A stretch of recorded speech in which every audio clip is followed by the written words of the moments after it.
पोलिसರಿಂದ ಬಂದರು. काय रे काय झालं? काय नाही ಸಾಬ್, माझ्याकडे हात केले त्यांनी. ಏನ್ರಿ ನನ್ನ ಕಡೆ ಕೈ ಮಾಡಿ ಅಂತ ಹೇಳ ನನಗೆ ನೋಡ ತಗೊಂಡು ಹೇಳ. ಇವಾಗ ನನ್ನ ಕಡೆ ಕಣ್ಣು ಮಾಡಿ ಹೇಳ ತಗೊಂಡು ನನಗೆ ಹೊಡಿತಾ ನೋಡ್ರಿ ಸಾಹೇಬ್. ಇಲ್ರಿ ಸಾಹೇಬ್ರ ಅವ್ನ ಕಡೆ ಕೈನೂ ಮಾಡಿಲ್ಲ, ಏನು ಮಾಡಿಲ್ಲ, ನನ್ನ ಕಡೆ ಕಣ್ಣು ಮಾಡಿ ಹೇಳ, ನಾನು ನೋಡುತ್ತೇನೆ ಅಂತ. ಇವ ನನಗೆ ಹೊಡಿತಾ ನೋಡ್ರಿ, ಎಟ್ಟು ಹೊಡಿದ್ಬಿಟ್ಟು. ಅವಾಗ ಅವ ಅಂದ ತೆನಿ ಕುಟ ಅಂದ್ರು. ಆಕಿ ಎಲ್ಲಿ ಹೇಳ ಅನು, ಆಕಿ ಚಾ ಕುಡ್ದು ಬರ್ತೀನಿ ಅಂತೇಳಿ ಹೋದಕ್ಕೆ ಮ್ಯಾಲೆ ಬಂದಿಲ್ಲ. ಮತ್ತೆ ಬ್ಯಾಗ್ನಾಗ ಏನದ ಅಂದು, ಮಲಕಾಯಿ ಮಾಹಿತಿ ಅಂದು ಎಡ್ಡು. ಈ ಬ್ಯಾಗ್ನಾಗೇನು ನಮಗೇನು ಗೊತ್ತದ ಅಂದು. ಕೊನೆಗೆ ನಾವು ಪೊಲೀಸರು ಏನು ಮಾಡಿದ್ರು, ಅದು ಕೀಲಿ ಹಾಕಿದ್ದು ಮುರಿದು ಏನ್ರಿ ಯಾವಾಗ ಅಂದ್ರೆ ಚೈನ ಚೊಯ್ಯನಂಗೆ ಎಳೆದ್ರು. ಎಳೆದು ಹಿಕ್ಕಿಸಿ ನೋಡ್ತಾರೆ, ಅದ್ರಾಗ ಒಂದು ಸತ್ತಿದ ಕೂಸ. ಪುನಃ ಕಡೆ ಹಾಕಿ ಕೇಳ್ರಿ ಏನು ಏನ್ರಿ ಯಾರ ಕಡೆ ಕೈ ಮಾಡ್ಯಾಳ? ಎಲ್ಲಿ ಕೈ ಇಲ್ಲ ಕಾಲಿಲ್ರಿ ಸಾಹೇಬ್, ನಮಗೇನು ಗೊತ್ತಿಲ್ಲ. ಹೆಂಗೆ ಮಾಡ್ತೀರಿ? ಕೈ ಇಲ್ಲ ಕಾಲಿ ನಮಗೇನು ಗೊತ್ತಿಲ್ಲ. ಅಲ್ಲೋ ನಿನ್ನ ಕಡೆ ಕಡೆ ಮಾಡೋದು ಎಲ್ಲಿ ಕಂಡ್ರಿ ಸಾಹೇಬ್? ಮಾಡ್ತಿತ್ತು ಇವ್ರ ಅಪ್ಪ ಇದ್ರಕ ಕಳ್ತನ ಮಾಡೋದು, ಭಾಳ ಕಳ್ತನ ಮಾಡ್ತಿದ್ವಿ. ಕಳ್ಳನ ಹೊಟ್ಟೆ ಕಳ್ಳೆ, ಹುಲಿ ಹೊಟ್ಟೆ ಹುಲಿನೇ ಉಡ್ತದ, ನಾಯಿ ಹೊಟ್ಟೆಗೆ ನಾಯಿನೇ ಉಡ್ತದ. ಏನ್ರಿ ಕತ್ತಿ ಹೊಟ್ಟೆ ಹುಲಿ ಹುಟ್ಟಿದ್ದು ಕೇಳಿವೇನು? ಇಲ್ಲ. ಯಾಕಿದನಿಂದ ಹೇಳ್ತೇನೆ ತಗೊಂಡು ಕೇಳಿದ್ರೆ, ನಾವು ತಂದೆ ತಾಯಿಗಳಿಂದ ಸಂಸ್ಕಾರವಂತರಾಗಿ ಅಂದ ಇದ್ದೀವಿ ಎತ್ತಿಕೊಂಡ್ರೆ ಮುಂದೆ ನಮ್ಮ ಹೊಟ್ಟೆಗೆ ಹುಡ್ತಕ್ಕಂಥ ಮಕ್ಕಳನ್ನು ಕೂಡ ಸಂಸ್ಕಾರವಂತರಾಗಿ ಅಂದ ಹುಡುತ್ತಾರೆ. ನೋಡ್ರಿ, ಪಾರ್ವತಿ ಆನಂದ ಪಡ್ಲಾಗತ್ತಾಳೆ. ಯಾರ ಜೀವನ ನೋಡಿ, ಇಲ್ಲಿ ಸುಮತಿ ಮತ್ತು ನಿರ್ಮಲ ಶೆಟ್ಟಿಯರ ಜೀವನ ಅಂತಕ್ಕಂಥ ನೋಡಿ, ಅವ್ರು ಮಾಡ್ತಕ್ಕಂಥ ದಾನ ಧರ್ಮಾದಿಗಳನ್ನು ನೋಡಿ, ಅವ್ರು ಮಾಡ್ತಕ್ಕಂಥ ಭಗವಂತನ ಧ್ಯಾನವನ್ನು ನೋಡಿ, ಅವ್ರು ಮಾಡ್ತಕ್ಕಂಥ ನಾಮಸ್ಮರಣೆ ಅಂತ ನೋಡಿ ಸ್ವತಃ ಪಾರ್ವತಿನ ಖುಷಿ ಪಡ್ತಾಳೋ. ನಾವು ಹುಟ್ಟಬೇಕಾದ್ರೆ ಇವ್ರ ಗರ್ಭದೊಳಗೆ ಹುಟ್ಟಬೇಕು. ದೇವ್ರ ಸದಕ್ಕೆ ಚಿಂತೆ ಮಾಡ್ಬೇಕಂತ ನಮ್ಮ ಬಗ್ಗೆ. ನಾವು ಹುಟ್ಟಬೇಕಾದ್ರೆ ಇವ್ರ ಗರ್ಭದೊಳಗೆ ಹುಟ್ಟಬೇಕಂತ ನಮ್ಮಂತ ತೀರ್ಮಾನ ತಗೋಬೇಕತ್ತ. ಹಂಗೆ ನಾವು ತಂದೆ ತಾಯಿಯಾಗಿ ಅಂದಾಗಿರ್ಬೇಕು, ಹಂಗೆ ಸಂಸ್ಕಾರವಂತರಾಗಿ ಅಂದಾಗಿರ್ಬೇಕು.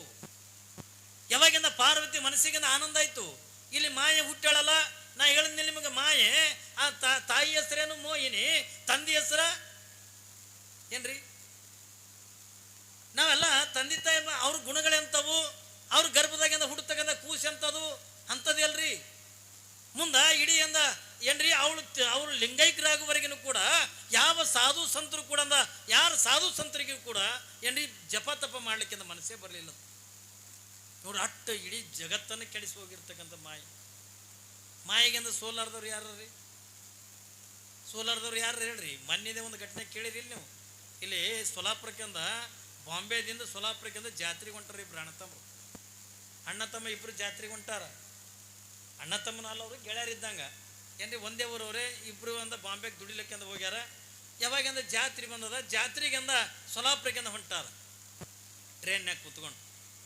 ಯಾವಾಗಿಂದ ಸೋಲಾಪುರಕ್ಕಿಂದ ಹೊಂಟಾರ, ಹೋಗ್ಬೇಕಾದ್ರೆ ಟ್ರೈನ್ನಾಗಿಂದ ಕುಂತಾರ. ಟ್ರೈನ್ನಾಗ ಎದ್ರ ಬೆದ್ರೆ ಸೀಟ್ ಇರ್ತಾವ ನೋಡ್ರಿ, ಆ ಸೀಟ್ನಾಗ ಒಂದು ಸೀಟಿಗೆ ಒಬ್ಬ ಹೆಣ್ಮಗಳು ಕುಂತಾಳ.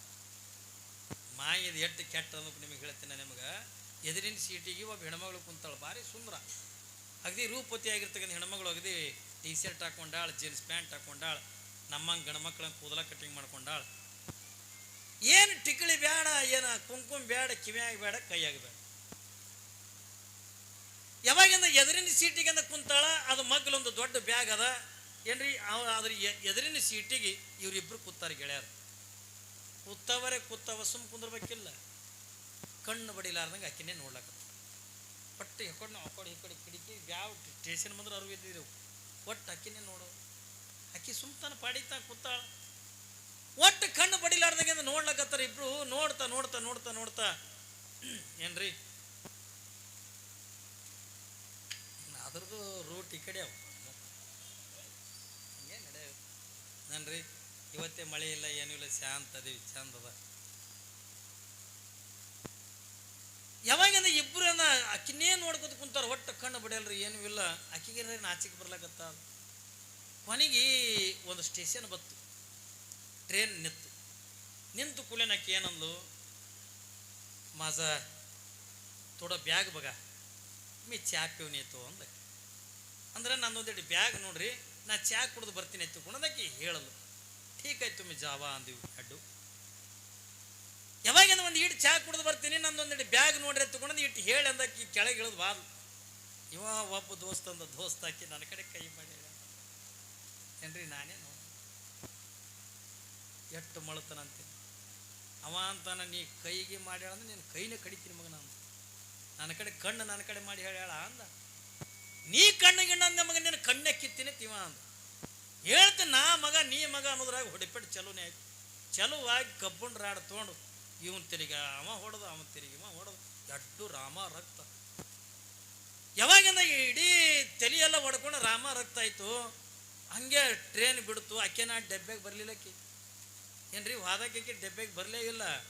ಅದು ಮುಂದೆ ಇವು ಎಡ್ಡು ಹೊಡೆದಾಡಿ ತಲೆ ಹೊಡ್ಕೊಂಡು ಒಂದು ಸವನ್ ಚೀರ್ಲಕತ್ತಾವ ಒಳ್ಳಕತ್ತಾವ. ಅಲ್ಲಿ ಇದ್ದವರೆಲ್ಲ ಬಿಡಿಸ್ಲಕತ್ತಾರ. ಇವ್ರು ಎಡ್ಡು ಕುರು ಗದ್ದಲ ನೋಡಿ ಕೊನೆಗೆ ಒಂದು ಮುಂದೊಂದು ಸ್ಟೇಷನ್ ಬಂತು. ಟ್ರೇನ್ ನಿಂತು ಅಲ್ಲೇ ರೈಲ್ವೆ ಪೊಲೀಸರಿಂದ ಬಂದರು. ಕಾಯ್ ರೇ ಕಾಯ್ ಜಲ ಕಾಯನೇ ಸಾಬ್ ಮಾಜ ಕಡೆ ಹಾತ್ ಕಲಿತೇನಿ ಏನ್ರಿ ನನ್ನ ಕಡೆ ಕೈ ಮಾಡಿ ಅಂತ ಹೇಳ್ಯಾಳ. ನನಗೆ ನೋಡ ತಗೊಂಡು ಹೇಳ್ಯಾಳ. ಇವಾಗ ನನ್ನ ಕಡೆ ಕಣ್ಣು ಮಾಡಿ ಹೇಳ ತಗೊಂಡು ನನಗೆ ಹೊಡಿತಾ ನೋಡ್ರಿ ಸಾಹೇಬ್. ಇಲ್ರಿ ಸಾಹೇಬ್ರ ಅವ್ನ ಕಡೆ ಕೈನೂ ಮಾಡಿಲ್ಲ ಏನು ಮಾಡಿಲ್ಲ, ನನ್ನ ಕಡೆ ಕಣ್ಣು ಮಾಡಿ ಹೇಳಿ ನಾನು ನೋಡಿತೀನಿ ಅಂತ ಇವ ನನಗೆ ಹೊಡಿತಾ ನೋಡ್ರಿ ಎಡ್ಡು ಹೊಡಿದ್ಬಿಟ್ಟು. ಅವಾಗ ಅವ ಅಂದ ತೆನಿ ಕುಟ ಅಂದ್ರು. ಆಕಿ ಎಲ್ಲಾಳ ಆಕಿ ಚಾ ಕುಡ್ದು ಬರ್ತೀನಿ ಅಂತೇಳಿ ಹೋದಕ್ಕೆ ಮ್ಯಾಲೆ ಬಂದಿಲ್ಲ. ಮತ್ತೆ ಬ್ಯಾಗ್ನಾಗ ಏನದ ಅಂದು ಮಲಕಾಯಿ ಮಾಹಿತಿ ಅಂದ್ವಿ ಎಡ್ಡು. ಈ ಬ್ಯಾಗ್ನಾಗೇನು ನಮಗೇನು ಗೊತ್ತದ ಅಂದು. ಕೊನೆಗೆ ನಾವು ಪೊಲೀಸರು ಏನು ಮಾಡಿದ್ರು ಅದು ಕೀಲಿ ಹಾಕಿದ್ದು ಮುರಿದು ಏನ್ರಿ ಯಾವಾಗ ಅಂದ್ರೆ ಚೈನ ಚೊಯ್ಯನಂಗೆ ಎಳೆದ್ರು. ಎಳೆದು ಹಿಕ್ಕಿಸಿ ನೋಡ್ತಾರೆ ಅದ್ರಾಗ ಒಂದು ಸತ್ತಿದ ಕೂಸ. ಪುನಃ ಕಡೆ ಹಾಕ್ಕೆಲ್ಲರಿ ಏನು ಏನ್ರಿ ಯಾರ ಕಡೆ ಕೈ ಮಾಡ್ಯಾಳ? ಎಲ್ಲಿ ಕೈ ಇಲ್ಲ ಕಾಲಿಲ್ರಿ ಸಾಹೇಬ್, ನಮಗೇನು ಗೊತ್ತಿಲ್ಲ. ಹೆಂಗೆ ಮಾಡ್ತಾರೆ? ಕೈ ಇಲ್ಲ ಕಾಲಿ ನಮಗೇನು ಗೊತ್ತಿಲ್ಲ. ಅಲ್ಲೋ ನಿನ್ನ ಕಡೆ ಕಡೆ ಮಾಡೋದು ಎಲ್ಲಿ ಕಂಡ್ರಿ ಸಾಹೇಬ್?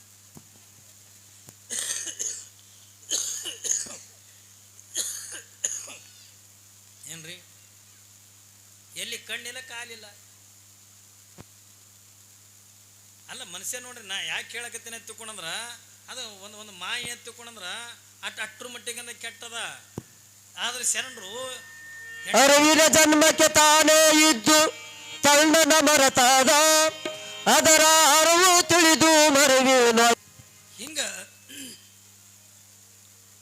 ಈ ಮಾಯಿಗೆಂದ ಸೋಲ್ದಾಗಿರ್ತಕ್ಕಂಥವ್ರು ಯಾರು ಇಲ್ಲ ತಿಳ್ಕೊಂಡಂದ್ರೂ ಅವರು ಅಲ್ಲೆಲ್ಲಿ ಒಬ್ಬೊಬ್ಬರು ಅದಾರ ತಿಳ್ಕೊಂಡಂದ್ರೆ ಇನ್ನ ಇವತ್ತು ಜಗತ್ತಿನೊಳಗೆ ಏನ್ರಿ ನಾವೆಲ್ಲ ಈ ಎಲ್ಲ ಲೀಲೆಗಳನ್ನು ನೋಡೋಕ್ಕಂತ ಸಾಧ್ಯ ಅದು. ಯಾವಾಗ ಆಯಾ ಹೆಸರಿನ ಮೇಲಿಂದ ಹೆಂಗೆ ಹೋಗ್ತದಲ್ಲ ಹಂಗೆ ಇಲ್ಲಿ ಉಡುತಡೆ ಗ್ರಾಮದೊಳಗೆ ಯಾವ ನಿರ್ಮಲ ಶೆಟ್ಟಿ ಮತ್ತು ಸುಮತಿ ಅನ್ನತಕ್ಕಂಥ ದಂಪತಿಗಳು ಆನಂದದ ಜೀವನ ಅಂತಕ್ಕಂಥ ಕಳಿತಕ್ಕಂಥ ಪ್ರಸಂಗದೊಳಗೆ ಇವರ ಜೀವನ ಅಂತಕ್ಕಂಥ ನೋಡಿ ಸ್ವತಃ ಪಾರ್ವತಿನೇ ಖುಷಿ ಪಡ್ತಾಳೆ. ಪಾರ್ವತಿ ಆನಂದ ಪಡ್ತಾಳೆ. ನಾನು ನನ್ನಲ್ಲಿರ್ತಕ್ಕಂಥ ಸಾತ್ವಿಕ ಗುಣ ಅನ್ನತಕ್ಕಂಥದನ್ನ ನಾನು ಯಾರ ಗರ್ಭದೊಳಗಿಂದ ಹುಟ್ಟಬೇಕಂತಕೊಂಡದ ಕೇಳಿದ್ರೆ ಯಾವಾಗಿಂದ ಆ ಕಡೆ ಈ ಕಡೆ ಹುಡುಕೋದ್ರೊಳಗ ಈ ಸುಮತಿ ಮತ್ತು ನಿರ್ಮಲ ಶೆಟ್ಟಿಯರು ಏನು ಸಿಕ್ಕರಲ್ಲ ಮನಸ್ಸಿಗೆ ಆನಂದ ಆಗಿ ಯಾವಾಗ ಸುಮತಿಯ ಗರ್ಭದೊಳಗ ಈ ತಾಯಿ ಪಾರ್ವತಿ ತನ್ನದೇ ಆಗಿರ್ತಕ್ಕಂಥ ಸಾತ್ವಿಕ ಕಳೆ ಅನ್ನತಕ್ಕಂಥದನ್ನ ಸುಮತಿಯ ಗರ್ಭದೊಳಗಿಂದ ಪ್ರವೇಶ ಮಾಡಿಸೋದು. ಇವಳು ಮೊದಲಿಂದ ಮಕ್ಕಳನ್ನ ಬೇಡ್ತಿದ್ರು. ಯಾರು? ಸುಮತಿ ದಿನನಿತ್ಯನ ಕೂಡ ದೇವಸ್ಥಾನಗಳಿಗೆಂದ ಹೋಗಿ ಮಠಮಾನ್ಯಗಳಿಗೆಂದ ಹೋಗಿ ಹೇ ಭಗವಂತ ನನಗೆ ಒಂದೇ ಒಂದು ಮಗುವಿನನ್ನು ಕೊಡು, ಒಂದೇ ಒಂದು ಮಗುವಿನನ್ನು ಕೊಡು ಹತ್ತಿಕೊಂಡು ನಿತ್ಯ ನಿತ್ಯ ಬೇಡ್ತಕ್ಕಂಥ ಯಾರು ತಾಯಿ ಯಾವಾಗಿಂದ ಈ ಪಾರ್ವತಿಯ ಸಾತ್ವಿಕ ಕಳೆ ಅನ್ನತಕ್ಕಂಥದ್ದು ಯಾವಾಗಿಂದ ಸುಮತಿಯ ಗರ್ಭದೊಳಗಿಂದ ಪ್ರವೇಶ ಆಯಿತು, ತಿಂಗಳಾಯ್ತು, 2 ತಿಂಗಳಾಯ್ತು, 3 ತಿಂಗಳಾಯ್ತು. ಸುಮತಿಗೆಂದ ಎಷ್ಟು ಖುಷಿಯಾಗಿರ್ಲಿಕ್ಕಿಲ್ಲ, ಮನಸ್ಸಿಗೆಂದ ಬಹಳ ಆನಂದ ಆಯ್ತು. ಅಂತೂ ನಾನು ಏನು ದೇವರುಗಳಲ್ಲಿ ಬಳಿ ಬೇಡ್ತಿದ್ದೆ ಆ ಭಗವಂತನ ಬಳಿ ಏನು ಪ್ರಾರ್ಥನೆ ಮಾಡ್ತಿದ್ನಲ್ಲ ನನ್ನ ಆಸೆ ಅಂತಕ್ಕಂಥ ಈಡೇರಿಸ್ತಾ ಭಗವಂತ ತಿಳ್ಕೊಂಡು ಯಾವಾಗ ತಾನು ಗರ್ಭಿಣಿ ಆದ ಬಳಿಕ ತಾಯಿ ಮತ್ತೀಟಂದ ದೇವರ ಧ್ಯಾನ ಪರಮಾತ್ಮ ನಾಮಸ್ಮರಣೆ ಅಂತಕ್ಕಂಥ ಮತ್ತೀಟಂದ ಹೆಚ್ಚಿಗೆ ಮಾಡಲು ಯಾವಾಗಿಂದ ದಿನನಿತ್ಯನ ಕೂಡ ಹೆಚ್ಚೆಚ್ಚಿಗೆಂದ ಧ್ಯಾನ ದಾನ ಧರ್ಮ ಪರೋಪಕಾರ ಮಾಡ್ತಾ ಏನ್ರಿ ಎಲ್ಲ ಹೆಣ್ಣು ಮಕ್ಕಳಿಗೆಂದ ಬಯಕೆಗಳ ಕಾಡ್ದಂಗೆಂದ ಅವಳಿಗೂ ಕೂಡ ಕಾಡ್ತಿದ್ವು. ಆದ್ರೆ ನಿಮಗೆ ಕಾಡ್ತಕ್ಕಂಥ ಬಯಕೆಗಳೇ ಬೇರೆ ಏನ್ರಿ. ನಿಮಗೇನು ಕಾಡ್ತಾವಲ್ಲ ನಿಮಗೆ ಕಾಡ್ತಕ್ಕಂಥ ಬಯಕೆನೇ ಬೇರೆ. ನಿಮಗೆಂಥವು ಕಾಡ್ತಾವ್ರಿ? ನಿಮಗೆಂಥವು ಕಾಡ್ತಾವ? ಎಳ್ಳ ಸಜ್ಜೆ ರೊಟ್ಟಿ ತಿನ್ಬೇಕು, ಇವೆಲ್ಲ ಬುತ್ತಿ ರೊಟ್ಟಿ ಎತ್ಕೊಂಡು ಮಾಡ್ತಾರಲ್ರಿ ಕಡೆ. ಬುತ್ತಿ ರೊಟ್ಟಿ ಎತ್ಕೊಂಡು ಬೀರ್ತಿರ್ತಾರೆ, ಎಲ್ಲ ಥರದ್ದು ತಿನ್ನೋದು. ಅಲ್ಲ ಉಳಿದಿದ್ದಿಂದ ಎಲ್ಲ ತಿಂದ್ರೆ ತಿನ್ನಲಿಕ್ಕೆ ಮತ್ತೊಂದು ತಿಂತಾರ ಎರಿಮಣ್ಣ ಏನ್ರಿ ಎರಿಮಣ್ಣ ತಿಂತಾರ ಒಲೆನ ಇದ್ಲಿ ತಿಂತಾರ. ಇವು ಅಲ್ಲ ಬಯಕೆಗಳ ತಗೊಂಡ್ರ ಅವತ್ತಿನ ದಿನಮಾನದೊಳಗೆ ಸುಮತಿಗಿಂದ ಕಾಣತಕ್ಕಂಥ ಬಯಕೆ ಅಂತವು. ಕೊರಳು ತುಂಬ ರುದ್ರಾಕ್ಷಿ ಮಾಲೆಗಳನ್ನು ಹಾಕೋಬೇಕು, ಹಣಿ ತುಂಬ ವಿಭೂತಿ ಹಚ್ಕೋಬೇಕು, ಏನ್ರಿ ಸದಾವಕಾಲ ಲಿಂಗ ಪೂಜೆನೆ ಮಾಡಬೇಕು. ಎಲ್ಲರ ಮಹಾತ್ಮರಿಂದ ಪುರಾಣ ಪ್ರವಚನ ಶಾಸ್ತ್ರಗಳನ್ನ ಏನು ಹೇಳ್ತಿದ್ರು ಹೊತ್ತುಕೊಂಡ್ರೆ ಹೋಗಿ ಹೊತ್ಕೊಂಡಿಂದ ಆನಂದದೊಳಗಿಂದ ಕೇಳಬೇಕು. ಗರ್ಭಿಣಿಯಾಗಿರ್ತಕ್ಕಂಥ ಹೆಣ್ಣು ಮಕ್ಕಳಿಗಿಂದ ಇವೇ ಬಯಕೆಗಳ ಕಾಡಬೇಕು. ಯಾಕಂದ್ರೆ ನೀವೇನು ಊಟ ಮಾಡ್ತೀರಿ ಅದು ನಿನ್ನ ಮಗುವಿಗಿಂದ ಹೋಗ್ತದ, ಗರ್ಭದೊಳಗಿರ್ತಕ್ಕಂಥ ಮಗುವಿಗೆ. ನೀವು ಏನು ನೀರು ಕುಡಿತೀರಿ ಅದನ್ನು ಕೂಡ ಗರ್ಭದೊಳಗಿರ್ತಕ್ಕ ಮಗುವಿಗಿಂದ ಹೋಗ್ತದೆ. ನೀವು ಏನು ಒಳ್ಳೇದು ಮಾತಾಡ್ತೀರಿ ಆ ಗರ್ಭದೊಳಗಿರ್ತಕ್ಕ ಮಗುವಿಗಿನ ಕೂಡ ಕೇಳ್ತದೆ. ನೀನು ಏನು ನೋಡ್ತಿದಿ ನಿನ್ನ ಗರ್ಭದೊಳಗಿರ್ತಕ್ಕ ಮಗನೂ ಕೂಡ ಅದನ್ನು ನೋಡ್ತಿರ್ತದೆ. ಯಾಕಂದ್ರೆ ನೋಡ್ತಿರ್ತದಿಲ್ಲ. ಹಿಂದೆ ಸುಭದ್ರ ಕಲ್ಪನಾ ಇರಲಿ ಮಗ ಕೃಷ್ಣ ರಥ ನಡೆಸ್ತಿದ್ದ. ಸುಭದ್ರ 8 ತಿಂಗಳಿಂದ ಗರ್ಭಿಣಿ ಇದ್ಲು. ಅವಾಗಿಂದ ಕೃಷ್ಣ ಒಂದು ಕಥೆ ಹೇಳ್ತಿದ್ದ. ಎದರ ಕಥೆ? ಚಕ್ರವ್ಯೂಹವನ್ನು ಹೆಂಗೆ ಪ್ರವೇಶ ಮಾಡಬೇಕು ಅನ್ನುವಂಥ ಕಥೆ ಹೇಳ್ತಿದ್ದ. ಯಾವಾಗಿಂದ ಹಿಂದೆ ಕೂತ್ಕೊಂಡಿರ್ತಕ್ಕಂಥ ತಂಗಿ ಸುಭದ್ರೆ ಏನ್ರಿ ಅಣ್ಣ ಹೇಳ್ತಕ್ಕಂಥ ಕಥೆಯನ್ನು ಕೇಳ್ತಾ ಕೇಳ್ತಾ ಹ್ಞೂ ಹ್ಞೂ ಹ್ಞೂ ಅಂತಿದ್ಲು. ಕಥೆ ಹೇಳೋರಿಗೇನೋ ಹ್ಞೂ ಅಂದರೆ ಚಂದ. ಯಾಕ್ರಿ ಹಿಂಗೆ ಕಥೆ ಹೇಳಾಗ ಹ್ಞೂ ಅಂದರೆ ಅವನಿಗೆ ಹೇಳೋನಿಗೆ ಭಾರಿ ಇಂಟ್ರೆಸ್ಟ್. ನಮ್ಮಲ್ಲಿ ಒಬ್ಬಕ್ಕೆ ರಾಣಿ ಏನಿದ್ಲಲ್ಲ ಆಕಿನ ಆಸೆ ಏನಿತ್ತ, ಯಾರು ನನಗೆ ಸಾಕಾಗಂಗೆ ಕತೆ ಹೇಳ್ತಾರ ಅವ್ರಿಗೆ ನಾ ಮದುವೆ ಮಾಡ್ಕೋತೀನಿ ಎಂದತ್ತು. ಸಾಕಾಗಂಗೆ ಕತೆ ಹೇಳ್ಬೇಕು. ಏನ್ರಿ ಇಂಜಿನಿಯರ್ ಬೇಕಾಗಿಲ್ಲ, ಡಾಕ್ಟರ್ ಬೇಕಾಗಿಲ್ಲ, ಯಾರು ಬೇಕಾಗಿಲ್ಲ, ಯಾರು ನನಗಿಂದ ಸಾಕಾಗಂದ ಕತೆ ಹೇಳ್ತಾರೋ ಅವ್ರಿಗೆ ನಾ ಮದುವೆ ಮಾಡ್ಕೋತೀನಿ ಎಂದತ್ತು. ಅವಾಗಿಂದ ಎಲ್ಲ ರಾಜ್ಕುಮಾರ್ಗಳು ಬರೋರು, ಕತೆ ಹೇಳೋರು. ಏನ್ರಿ ಈಕಿ ಸಾಕ ಅಲ್ಲಿಲ್ಲ ಬಿಡಲಿಲ್ಲ. ಅವ್ರ ಬಳಿ ಇದ್ದಟ್ಟೆಲ್ಲ ಕತೆಗಳು ಮುಗಿಸ್ಕೊಂಡ ಬಾದ್ರು. ಹಿಂಗೆಲ್ಲ ದಿನನಿತ್ಯ ಇದು ನಡೀತು. ಒಬ್ಬ ಪಾಪ ಕುರಿಕಾಯವ ಅವ ಒಂದು 8 ಮಂದಿ ಬರೋದು ಹೋಗೋದು ಮಾಡ್ತಾರಲ್ಲ. ಅದಕ್ಕೆ ಅಂದ್ರತ್ತ ರಾಣಿಗೆ ಯಾರು ಸಾಕಾಗಂಗೆ ಕತೆ ಹೇಳ್ತಾರ ಅವರಿಗೆ ಲಗ್ನ ಮಾಡ್ಕೋತೀನಿ ಅಂದಾಳ. ಅದೇನು ದೊಡ್ಡಗದ ಅಂದಿವ, ನಾ ಸಾಕಾಗಂಗೆ ಕತೆ ಹೇಳ್ತೀನಿ ಅಂದ. ಹೊಚ್ಚುಗೊಟ್ಟಿ ಎಂತಿಂದ ಜ್ಞಾನಿಗಳು ಹೋಗ್ಯಾರ, ನೀ ಏನು ಹೇಳ್ತಿದ್ದಿ? ಇಲ್ಲಿಲ್ಲ, ನಾ ಸಾಕಾಗಂಗಂದ ಕತೆ ಹೇಳಿದ್ರೆ ನಾನು ಮಾಡ್ಕೋತಾಳ. ಅರಮನೆಗೆ ಬಂದ ರಾಜ ಕುಂತಿದ್ದ. ಪ್ರಭು ಇವಳಿಗೆ ಸಾಕಾಗಂಗಂದ ನಾ ಕತೆ ಹೇಳ್ತೀನಿ. ಅಲ್ಲೋ ಎಂತಿಂಥ ಪಂಡಿತರು ಎಂತಿಂಥ ಜ್ಞಾನಿಗಳು ಬಂದು ಕತೆ ಹೇಳಿದ್ರು, ಯಾರಿಗೂ ಕೂಡ ಸಾಕು ತಗೊಂಡಿಲ್ಲ, ನಿನಗೆ ಹಂಗಂದ ಸಾಕಂತಾಳ. ಇಲ್ಲ ನಾ ಸಾಕನ ಕತೆ ಹೇಳ್ತೀನಿ. ಒಟ್ಟು ಸಾಕು ಆಕಿ ಸಾಕು ಹತ್ತುಕೊಂಡ್ರೆ ಆಕಿನ ಕೊಟ್ಟು ಮದುವೆ ಮಾಡ್ತಿರಲ್ಲ. ಮಾಡ್ತೀವಿ, ಆಯ್ತು ಬಿಡು ಚಿಂತೆ ಅಂತಂದು ಹೋದ ಹೋಗಿ ರಾಣಿ ಎದುರಿಗೆಂದ ಕುಂತು ಬಳಕೆ ಅಂದ ರಾಣಿಗೆ ಅಂದವ, ನೋಡು ನಾನು ನಿನಗೆಂದ ಕತೆ ಹೇಳ್ತೀನಿ, ನೀ ನನಗೇನು ಅನ್ಬೇಕು? ಹ್ಞೂ ಅನ್ಬೇಕು. ಏನ್ರಿ ಹ್ಞೂ ಅಂದರೆ ನಾನು ಕತೆ ಹೇಳೋಕೆ ಇಂಟ್ರೆಸ್ಟ್ ಬರ್ತದೆ. ಆಯ್ತು ನಾ ಹ್ಞೂ ಅಂತೀನಿ. ಯಾವಾಗೇನು ಹ್ಞೂ ಅಂತೀನಿ ಅಂದ ಕೂಡ ಹಂಗೆ ನಾನು ಕತೆ ಹೇಳ್ತೀನಿ ಅಂದ. ಚಲೋ ಮಾಡ್ದ. ಹಿಂಗೆ ಖರ್ಚಿಗೆ ಅಂತ ಊರ ಅಂದ. ಅದಕ್ಕೆ ಹ್ಞೂ ಅನ್ಬೇಕಲ್ಲ ಮುಂದೆ. ಏನ್ರಿ ಹಿಂಗೆ ಒಂದು ಕಲಬುರಗಿ ಜಿಲ್ಲಾದಾಗ ಅಫ್ಜಲ್ಪುರ ತಾಲೂಕಿನಾಗ ಒಂದು ಖರ್ಚಿಗೆ ಅಂತ ಊರ. ಆ ಊರಾಗಂದ ಗೌಡ್ರದಂದ ಹೊಲ ಊರು ಮುಂದೆ ಇತ್ತು. ಆಕಿ ಹೊಲ್ದಾಗಿದ್ರಿಂದ ಏನಿತ್ತಂದ್ರ ಏನ್ರಿ ಗೌಡ್ರ ಹೊಲ, ಊರು ಮುಂದೆ ಗೌಡ್ರ ಹೊಲ. ಆ ಗೌಡ್ರ ಹೊಲದಾಗ ಒಂದು ಬುರ್ಲಿ ಮನಿ ಇತ್ತು. ಅಂದ್ಲಕ್ಕೆ ಆ ಮನೆಗಿಂದ ಒಂದು ಬುರ್ಲಿ ಬುರ್ರ ನಂಗೆ ಹಾರ್ತು ಅಂದ. ಹ್ಞೂ ಅಂದ. ಮತ್ತೊಂದು ಬುರ್ಲಿ ಬುರ್ರತ್ ಹಾರ್ತು ಅಂದ. ಹ್ಞೂ ಅಂದ. ಮತ್ತೊಂದು ಬುರ್ಲಿ ಬುರ್ರತ್ ಹಾರ್ತು ಅಂದ. 3 ದಿವಸ ಬರೀ ಬುರ್ರಿ ಅಂದ. ಏನ್ರಿ 3 ದಿವಸ ತಾನೆ ಯಾಕೆ ಅಂದ್ಲು, ಇನ್ನ ಎಟ್ಟವ ಅಂದ್ಲು. ನನಗೇನು ಗೊತ್ತಾ ಅಂದವ. ನನಗೇನು ಗೊತ್ತ, ನೀ ಹ್ಞೂ ಅನ್ನು ಕಡಿ, ನೀ ಹ್ಞೂ ಅನ್ನು. ಮತ್ತೊಂದು ಬರಲಿ ಬುರ್ರತ್ತು, ಮತ್ತೊಂದು ಬರಲಿ ಬುರ್ರತ್ತು, ಮತ್ತೊಂದು ಬರಲಿ ಬುರ್ರತ್ತು. ನೀವು ಹೇಳ್ತೀರ ಬುರ್ರ ಅನ್ನೋದ್ರಾಗ 4ನೇ ದಿವಸ ಸಾಕು ಯಪ್ಪ ಅಂದ್ಲತ್ತು. ಮತ್ತು ಎಟ್ಟರೆ ಅನ್ನಬೇಕಾಗಿ ಬುರ್ರ ನನಗೆ ಸಾಕು ಅದಕ್ಕೂ ಹಂಗೆ ಮಾಡ್ಕೊಲಗ್ಣ ಅನ್ನತ್ತು. ಹಂಗೆ ಕತೆ ಹೇಳೋರಿಗೇನು ಹ್ಞೂ ಅಂದರೆ ಚಂದ ಇಂಟ್ರೆಸ್ಟ್ ಇರ್ತದ. ಇಲ್ಲಿ ಕೃಷ್ಣ ಕತೆ ಹೇಳಕತ್ತಾನೆ. ಹಿಂದಿಂದ ರಥದೊಳಗಿಂದ ಯಾರು ಕುಂತಾರ? ತಂಗಿ ಆಗಿರ್ತಕ್ಕಂಥ ಸುಭದ್ರೆ ಕುಂತಾಳೆ. ಯಾವಾಗಿಂದ ಕತೆ ಹೇಳಕತ್ತಿದ್ದ ಚಕ್ರವ್ಯೂಹವನ್ನು ಹೆಂಗೆ ಪ್ರವೇಶ ಮಾಡಬೇಕು